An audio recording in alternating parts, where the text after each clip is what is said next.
struggling to move your nonprofit forward? You've come to the right place. Welcome to the Nonprofit Architect, where we are giving you the actionable steps you need to launch and grow your nonprofit organization. Now, here's your host, Travis Johnson.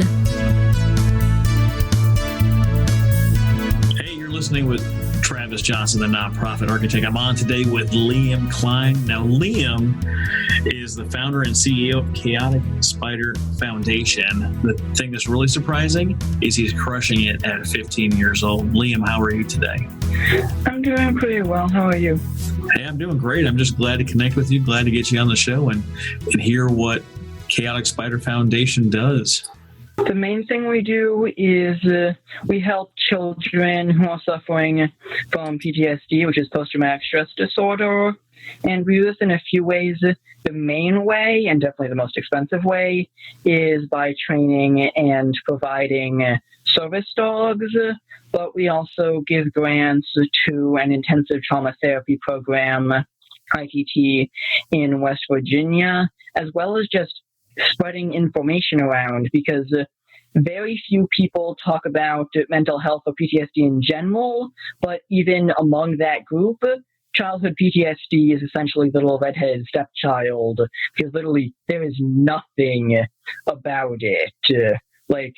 I've got into it because I have PTSD, and I looked everywhere when I got my diagnosis, and there is nothing that is about children who have PTSD that's actually geared towards those kids, just as a, hey, you're not alone type of thing. Mm-hmm. And here's what's actually going on. You're not going crazy. So we also just spread the word and give referrals to therapists and that kind of thing.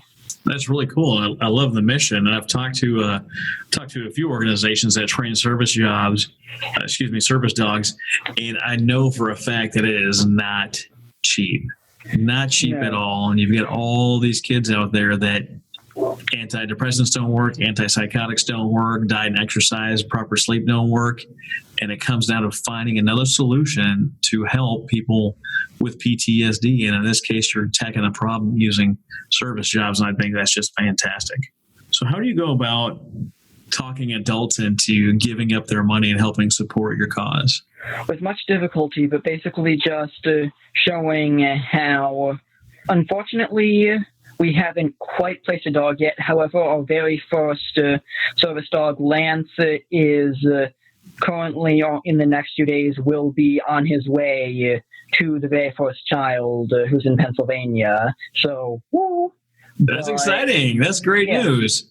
So hopefully then, with an actual success story under our belt, we'll be able to better essentially market, though I don't think that's the right word, but really just looking at this, my service dog, Einstein. What's his name? Einstein. Einstein, perfect. He wants to get it's his first podcast too. Yeah, but really just looking at me and how a service dog, Einstein, has helped me just since I got my diagnosis. I literally was trying to kill myself just to make everything end.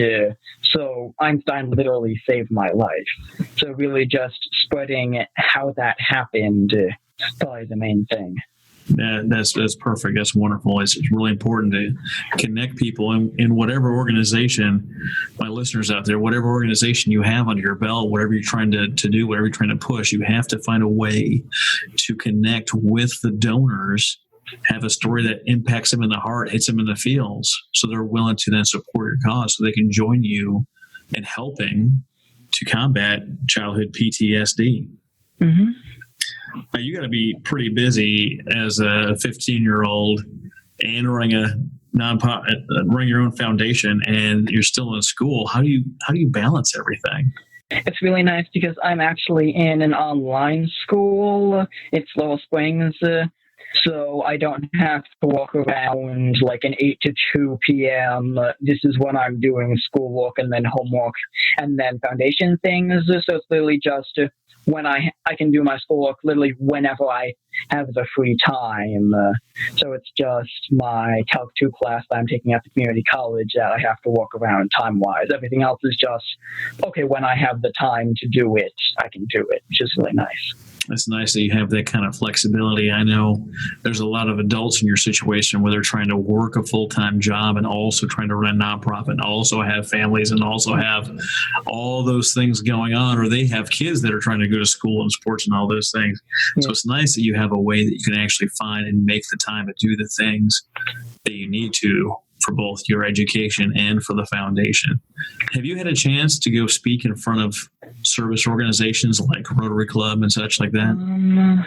I don't believe so. Really, the only, I go to an event and speak was I was at the New Jersey Women's Realtors Conference this past September, and I had a little speech there, but I haven't. And I'm also partnering with a company here in New Jersey. Well, they're across the country, but the branch here in New Jersey called Avid Exchange. So I haven't really gone to any place like that now. That's cool. It's nice you get up on stage in September. I know that one of the things that really helped me out is when I started getting in front of different groups and different organizations, being able to speak about our mission at the time when I was with Books by Vets, and then again on the Shine Foundation, be able to actually spread the word with people that are very interested in what it is that you're doing. And I find service organizations in particular to be invaluable resources when it comes to actually getting some support. Yeah, it really helps when people both have a clue what you're talking about and when they're really interested in what you're saying. Yes, 100%. 100%. So where do you hope to find your organization here in 5 years? What's your goal? There isn't really like a 5-year plan, 10-year plan, or anything like that. It's just our goal is that no child essentially has to go through what I have, since we unfortunately, PTSD is something you can't just get rid of. It's not like the flu. It'll pass eventually. It literally rewires the way that your brain works. So once you have it, it will always be with you. And really our goal is to make it so that, and unfortunately we can't prevent children from getting it, but ideally just so that children can get back to being kids, so that they aren't just controlled by the PTSD, so that they are controlling it, whether that means just they're on a few medications, whether it means they're seeing a therapist, or whether it means that they do actually have a service dog. And I mean, ideally, just as a 5-year plan, tangentially, we'd like to have our own facility so that we can train the dogs completely ourselves rather than having to hire a trainer and have you go through their facility and everything like that. So it'd be nice to have our own facility so we have just more space. We can have more dogs at a time, etc. But there isn't really a solid, we will have helped 10 children in 5 years or something like that. It's hard to define exactly what it might look like. Especially when you're dealing with things like PTSD. I've got quite a few friends working through adult PTSD, most specifically with veterans and first responders, and they partner with equine assisted therapy ranches, which are huge. I don't know if you've done any reading on that, but these things are popping up all over the U.S. and all over the world because the horse can actually sense how you're feeling. They're a prey animal, they're not a predator, which means they have to be highly attuned and highly aware of how any person that hops in their area, how they're actually feeling, what their intentions are. Yes, that's actually why the only animals that can become service dogs are dogs. Well, service animals are dogs, yes, but you can also train miniature horses, which that's why, since they're one of the few animals who can actually be trained that well and be as in tune to see, this is what's happening. Okay, we have a problem. Just calm the person down. Yeah, that's actually really fantastic. I'm so glad that the animals are here to help us. and do something more than just, I don't know, eat and tear up newspapers. Yeah. Now, in a pre-interview, you mentioned something other than just service dogs that you were also providing scholarships for. It's an intensive trauma therapy program. It's called ITT in West Virginia. It's actually where I went while we were still waiting for me to get Einstein, my service dog. I was there for about a week, and I found it to be incredibly helpful, and it went a long way towards letting me manage the PTSD just as a jump start before I was able to get Einstein. So I was able to use it, so I wanted other people other kids to be able to benefit from it without worrying about the cost, since it's like $10,000-ish. So we provide grants there if the program thinks that they'll be able to help you, because they don't accept every applicant. They only accept the people who they think they'll be able to help. So if they accept you, hi Einstein, then we'll be able to give you the grant. But we can't make them accept you, since, as I said, it's only those they think they can actually help. Oh, of course, it's got to be the right fit for the right program, right? Yeah. Uh-huh. So how can we, my team at the Nonprofit Architect, my listeners out there, my group on Facebook, how can we help you? What do you need? Obviously, the most concrete way would be to go to our website, which is chaoticspyder.org, spider with a Y, and donate. And you can also support us via Amazon Smile. So like 1 or 2% of all of your purchases will go to us.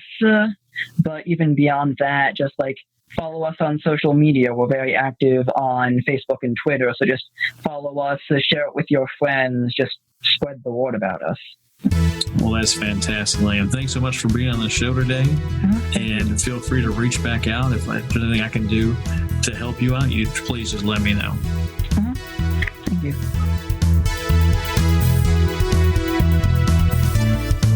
You've been listening to The Nonprofit Architect. To listen to all our past shows, visit http://nonprofitarchitect.org. And be sure to subscribe, rate, and review our show. Thank you.